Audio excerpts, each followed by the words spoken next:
हिंदी की online classes में सभी विद्यार्थियों का एक बार फिर से स्वागत है। कक्षा 10 बोर्ड परीक्षा के अंतर्गत हम पढ़ रहे थे सूरदास, जो हमारा प्रथम चैप्टर है। पहले चैप्टर का पहला भाग हम पढ़ चुके थे, सूरदास का एक पद हम कर चुके थे। आज हम इस चैप्टर के आगे के पदों को कर लेते हैं, उसके बारे में जान लेते हैं। दूसरा जो हमारा पद है वो इस प्रकार से है, मधुकर श्याम हमारे चोर, मन हरि लियो तनक चितवनी में, चपल नयन की कोर, पकड़े हुते हृदय और अंतर प्रेम प्रीति के जोर, गए छड़ाई तोरी सब बंधन, दे गए हंसनी अंकोर, चौंकी परी जागत निशि बीती, दूध मिल्यो एक भोर, सूरदास प्रभु सरवस लूटो, नागर नवल किशोर। अर्थात गोपियां हैं वो उद्धव से कहती हैं कि हे मधुकर, हे उद्धव, श्याम हमारे चोर। श्री कृष्ण जो हैं वो हमेशा से हमारे लिए क्या रहे हैं, चोर ही रहे हैं। जब ब्रज में रहते थे तो माखन चुराते थे, दधी चुराते थे। चोरी करना उनका हमेशा से शगल रहा है, आदत रही है। इसलिए हे मधुकर, श्री कृष्ण तो हैं ही चोर। एक प्रकार से उल्हाना देते हुए व्यंग्य करती हैं गोपियां। मन हरि लियो, हमारा मन उन्होंने हरण कर लिया, अर्थात चुरा लिया, छीन लिया।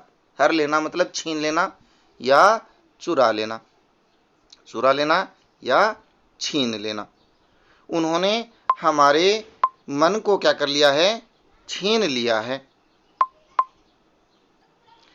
थोड़ी सी देर अपनी आंखों से देख करके, तनक यानी थोड़ी सी, चितवनी यानी नयन या आंखें।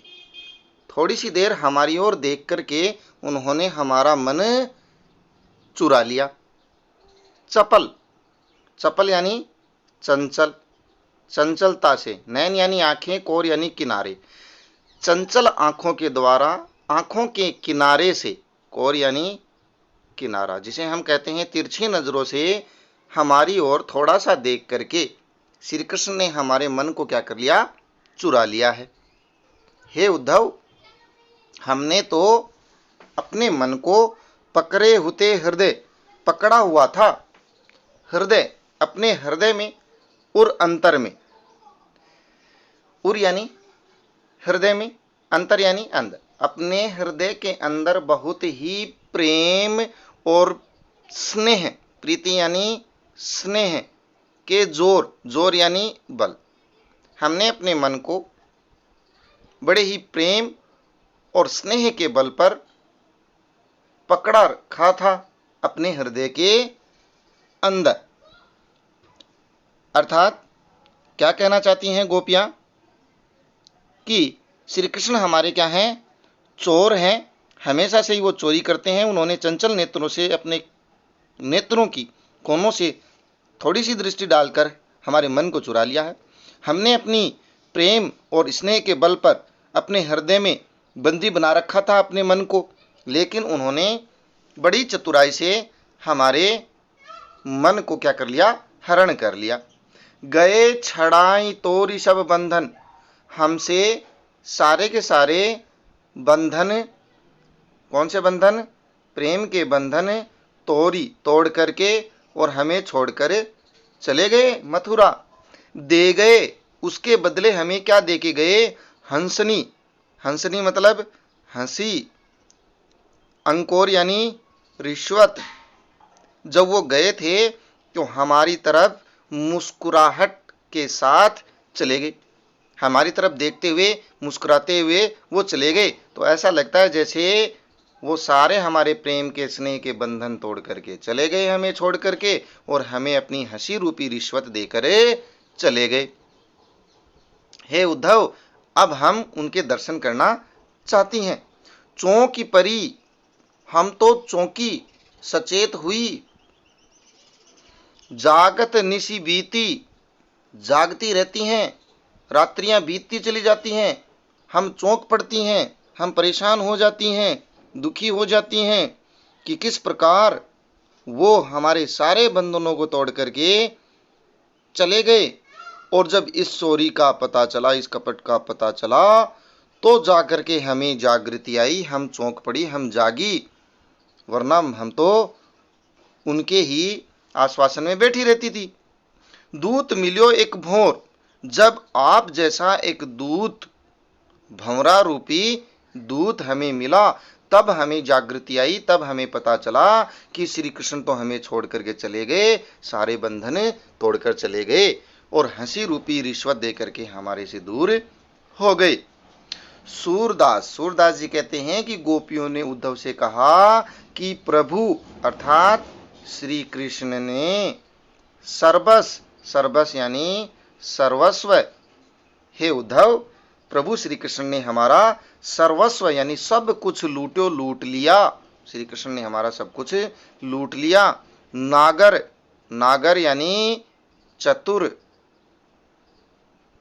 नवल किशोर अर्थात श्री कृष्ण, चतुर और चालाक श्री कृष्ण ने हमारा क्या कर लिया, सब कुछ लूट लिया और हमें छोड़ करके चले गए, सारे बंधन तोड़ करके। और जब तुम आए तब हमें पता चला कि ये तो हंसी रूपी रिश्वत दे करके वो हमें छोड़कर जा चुके हैं, अब हमें वो नहीं मिलेंगे।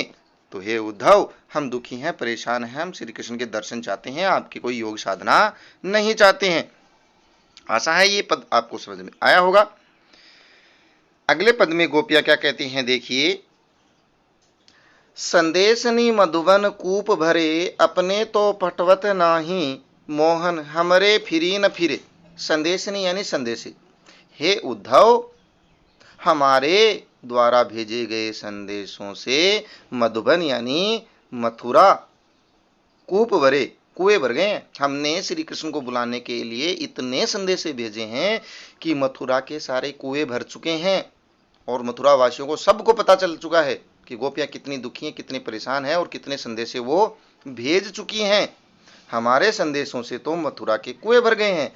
अपने तो पठवत ना ही मोहन, अपनी तरफ से पठवत यानी भेजना, अपनी तरफ से तो वो संदेशे भेजते नहीं है। मोहन यानी श्री कृष्ण, श्री कृष्ण अपनी तरफ से तो कोई संदेशा भेजते नहीं है। हमारे द्वारा भेजे गए संदेशों का पुनः, फिरी यानी पुनः या दोबारा से फिरे लौट करके जवाब नहीं देते हैं।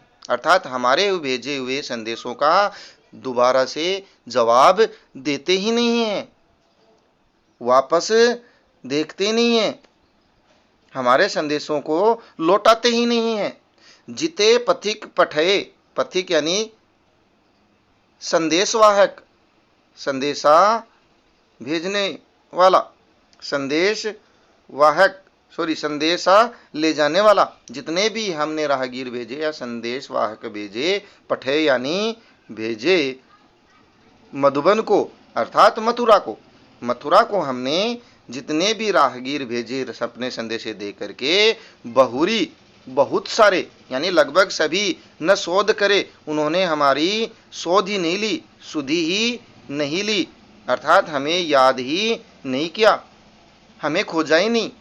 जितने भी हमने राहगीर भेजे, जितने भी हमने संदेश वाहक भेजे, वो सारे के सारे मथुरा में जाकर गायब हो गए, कोई लौट करके वापस नहीं आया, हमारी सुध लेने भी नहीं आया, हमें खोजा भी नहीं कि हमारा क्या हाल है।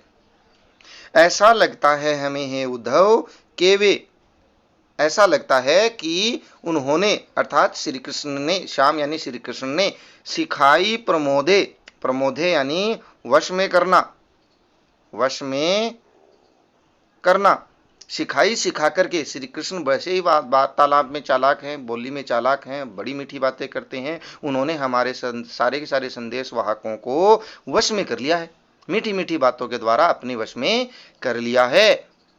या फिर के यानी या फिर कहूं कहीं बीच में ही वो सारे संदेश वाहक मर गए, इसलिए ही कोई भी संदेशा वापस लेकर के नहीं आया। या तो श्री कृष्ण ने उन्हें सिखा करके अपने वश में कर लिया, या फिर वो रास्ते में ही मारे गए, या फिर हमें ऐसा अंदेशा है कि श्री कृष्ण के यहाँ सारे कागज यानी कागज गरे, मेघ बारिश में वहां के सारे कागज गल गए, समाप्त हो गए, खराब हो गए, मथुरा के सारे कागज समाप्त हो गए। मसी खूटी, या फिर ऐसा लगता है कि वहां की शाही, मसी यानी शाही, खूंटी यानी समाप्त हो गई, खूटी यानी समाप्त, या फिर ऐसा लगता है कि वहां सारी की सारी शाही जो होती है पेन में काम आने वाली, वो सारी की सारी समाप्त हो गई। सर यानी सरकंडे, सरकंडे, सरकंडे मतलब जिससे कलम बनाई जाती है, कलम बनाई जाने वाला एक तिनका होता है। या फिर वहां जितने भी सरकंडे हैं या कलम बनाने के साधन हैं, दव, दव यानी आग लागी, लग गई, उनके जरे जल गए। या फिर कलम बनाने के जितने भी साधन थे उनमें आग लग गई, उन तिनकों के आग लग गई और वो सारे सरकंडे जल गए, तो न उनके पास कलम है, न स्याही है, न कागज है। या फिर हमें ऐसा लगता है हे उद्धव, सेवक, श्री कृष्ण का जो सेवक है, नौकर है, लिखन को आंधो, वो लिखने वाला ही अंधा हो गया है। सूर यानी सूरदास, सूरदास जी कहते हैं कि गोपियों ने उद्धव से कहा कि उनका सेवक, लिखने वाला सेवक क्या हो गया, अंधा हो गया है, वो लिख नहीं सकता है। कपल, पलक कपाट अरे, पलक रूपी कपाट यानी किवाड़, पलक रूपी किवाड़ अड़े, बंद हो गए हैं उसके, लिखे भी कैसे।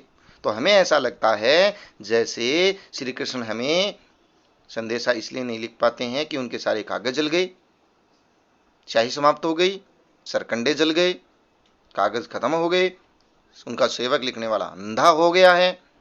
तो इस प्रकार से गोपियों ने अपनी व्यवस्था प्रकट की कि हमने तो बहुत सारे संदेशे भेजे, लेकिन वो हमें वापस संदेशे भेज ही नहीं रहे हैं। या तो उन राहगीरों को वो अपने वश में कर लेते हैं बातें करके मीठी मीठी, या वो बीच में ही मर गए, वो हमारा कोई हालचाल जानने के लिए वापस नहीं आए। तो ये उद्धव, तुम जाकर के ही हमारा संदेशा भेजना कि हम श्री कृष्ण के दर्शन करने के लिए व्याकुल है। अगला है चौथा, यहाँ पर 4-3 दे रखे हैं लेकिन ये चौथा है, 4 ही पद है आपके, लास्ट पद है, इसको भी हम जान लेते हैं। क्या कहती हैं गोपियां, उद्धव मन मानने की बात, हे उद्धव मन मानने की बात है। मन मानना मतलब जिसका मन जिसको चाहता है मान लेता है, प्रेम कर लेता है, वो उसी पर अपना मन न्योछावर कर देता है। हे उद्धव, हमारा मन श्री कृष्ण को चाहता है, हम उसके प्रति न्योछावर होना चाहती हैं। जिस प्रकार से उदाहरण देते हुए कहती हैं कि दाख छुहारा छाड़ी अमृत फल, विष कीड़ा विष खात, बहुत ही अच्छी बातें कही हैं कि दाख यानी अंगूर, सूखा अंगूर, दाख यानी मीन का दाख जिसे बोलते हैं, सूखा हुआ अंगूर, छुहारा, छुहारे होते हैं, एक प्रकार का मेवा होता है जिसको खजूर बोल सकते हैं। अंगूर, खजूर, ऐसे मीठे फल, अमृत जैसे मीठे फल, छाड़ी यानी छोड़ करके, विष कीड़ा, विष का कीड़ा, जहर का कीड़ा क्या खाता है, जहर ही खाता है। उसको कितने भी दाग छुआरे दो, कितने भी अंगूर और सूखे मेवे खिलाओ, वो विष कीड़ा यानी विष खाने वाला कीड़ा क्या खाएगा, विष ही खाएगा, क्योंकि उसका मन विष पर है। तो हे उद्धव, मन के मानने की बात है, विष खाने वाला विष ही खाएगा। जो चकोर को, जिस प्रकार चकोर पक्षी को कोई दे यानी दे दे, को यानी कोई, कपूर, कोई उसे कपूर दे दे, नहीं खाएगा। तजी छोड़ देगा, तजी यानी छोड़ देगा। अंगार, अंगार यानी आग, अघात खाएगा, अघात यानी खाएगा, या फिर उसको अघात मतलब अच्छा लगता है क्या, अंगार, अघात यानी सेवन करना या खाना, अंगार यानी आग। चकोर पक्षी को कोई कपूर दे, उसको छोड़ देगा, और वो क्या खाएगा, आग का सेवन ही करेगा, आग ही खाएगा, क्योंकि वो आग से प्रेम करता है, उसका मन आग पर ही है। मधुप, मधुप यानी भ्रमर, करत करता है, घर अपना घर, फोरी काठ में, काठ यानी लकड़ी, लकड़ी को तोड़ करके, लकड़ी को फोड़ करके उसमें अपना घर बना लेता है, लकड़ी को काट करके भंवरा उसमें अपना घर बना लेता है। लेकिन शाम के समय जब वो कमल के पत्तों में बंध जाता है, शाम के समय जिस समय कमल खिला रहता है, भंवरा उसमें बैठ जाता है, सूर्यास्त होने के बाद वो कमल की पंखुड़ियां बंद हो जाती हैं, तो वो भ्रमर उन पत्तों से इतना प्रेम करता है कि उनमें ही बंधा रहता है, उन कमल के कोमल पत्तों को काटता नहीं है, क्योंकि वो स्नेह करता है। जबकि उसकी प्रकृति ऐसी है कि वो काठ को भी काट करके अपना घर बना लेता है, लेकिन कमल के पत्तों से प्रेम करने के कारण उनको नहीं काट पाता। जो जिस प्रकार पतंग, पतंग मतलब एक कीड़ा, हित, अपना लाभ जानी जान करके, अपना प्रेम जान करके, किससे? दीपक से लपटात उससे लिपट जाता है और अपने प्राण गंवा देता है। दीपक के चारों ओर उड़ने वाला, जलते हुए दीपक के चारों ओर उड़ने वाला पतंगा उस दीपक से इतना स्नेह करता है कि वो उसमें लिपट करके अपनी जान दे देता है, जानते हुए भी। तो हे उद्धव, जिसका मन जिसको चाहता है वो उसी को चाहेगा, चाहे दूसरी चीजें उसको दे दीजिए। यहां पर वो ये कहना चाहती हैं कि हमारा स्नेह प्रेम श्री कृष्ण से जुड़ा हुआ है, आप हमें योग साधना का ज्ञान दोगे वो हमें अच्छा नहीं लगेगा। जिस प्रकार दाग छुआरा छोड़ करके विष का कीड़ा विष को खाता है, कपूर को छोड़ करके आग को खाता है चकोर, और भंवरा है वो काठ को फोड़ करके घर बना लेता है लेकिन कमल को नहीं काटता है। पतंगा होता है वो दीपक से लपट जाता है, उसको पता है कि मैं जीवित नहीं रहूंगा फिर भी, क्योंकि वो उसे स्नेह करता है। तो सूरदास जी कहते हैं, जाको मन जासो, जिसका मन जिससे स्नेह करता है सोई उसे ताही वह सुहात अच्छा लगता है। जिसका मन जिसको अच्छा लगता है उसे वही चीज अच्छी लगेगी। हमें श्री कृष्ण का स्नेह अच्छा लगता है, प्रेम अच्छा लगता है, ये योग साधना अच्छी नहीं लगती तो नहीं लगती, चाहे उसमें कितने भी लाभ हो, कितना भी फायदा हो। हमें श्री कृष्ण का स्नेह चाहिए, उनके दर्शन चाहिए। इस प्रकार से हमने सभी पदों के सरलार्थ कर लिए हैं। कोई दिक्कत हो कमेंट बॉक्स में कमेंट करें, ध्यानपूर्वक वीडियो देखें। आज के वीडियो में बस इतना ही। धन्यवाद।